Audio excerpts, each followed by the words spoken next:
Thank you, Lily, and thank you for being here today. First of all, can I say how honored I am to be among this impressive group and compassionate leaders, right? I've enjoyed listening to them today, and there'll be other leaders after me. As I look around, wow, what a group of faces, many of them familiar, many of them new, and so many of different colors. I am inspired and encouraged to see this group here today. And for the past several weeks, I have been, yes, give yourself a clap. Beautiful faces too. And for the past several weeks, I've been feeling encouraged and inspired because similar faces have been gathering and rallying all across the US, even here at the Texas State Capitol. Not a large group, a couple of dozen AAPI members holding signs like the ones you have, speaking up, standing up, saying enough, no more.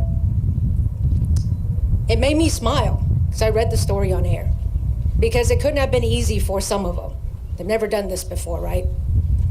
But for every one of these Stop Asian Hate rallies, there's another attack on an Asian life. And then the feelings of encouragement and inspiration I've been feeling quickly replaced by anger and outrage. But I have to be honest, I haven't been feeling, those are new feelings. Just like Lily alluded to, last month, I was feeling scared. That was my initial reaction when these horrific incidents first started happening to the AAPI community. I was scared. When those murders happened in Atlanta that stole the lives of 8 people, 6 of them Asian women. And then the images of the attacks against our elderly, the beating of that mother in front of her child who was crying, that shook me to my core. It scared me. I took my family, checked up on my father, an elderly man who lives by himself, who frequents Chinatown, as Lily was saying, goes and plays ping pong by himself all the time. Checked up on my other loved ones who live in New York, San Francisco, Dallas, here.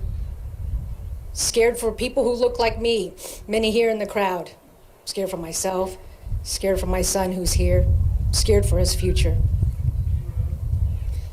I said that in a commentary on KVUE just last month. In that commentary, I also shared an ugly incident that happened to me in December.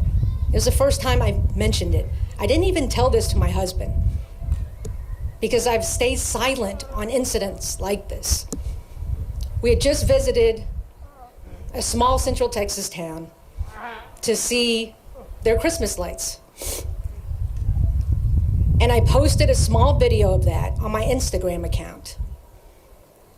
And someone with a Confederate flag profile posted, "Go back to Austin, you scum. You don't belong in real Texas." Now let's be clear. I've been called worse growing up in Dallas. Racial slurs, right? Many of you have experienced it. Many of us have experienced far worse. I don't tell you this to garner any sympathy. I tell you this because I'm not remaining silent any longer.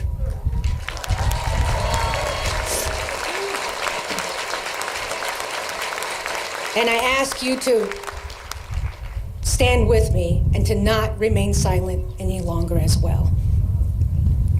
And I also want to recognize that while these attacks against the AAPI community are horrific, they are a daily reality for our brothers and sisters in the Black, Latinx, and LGBTQIA communities. And we must see and stand with them and take action with them. We can't be silent with them as well.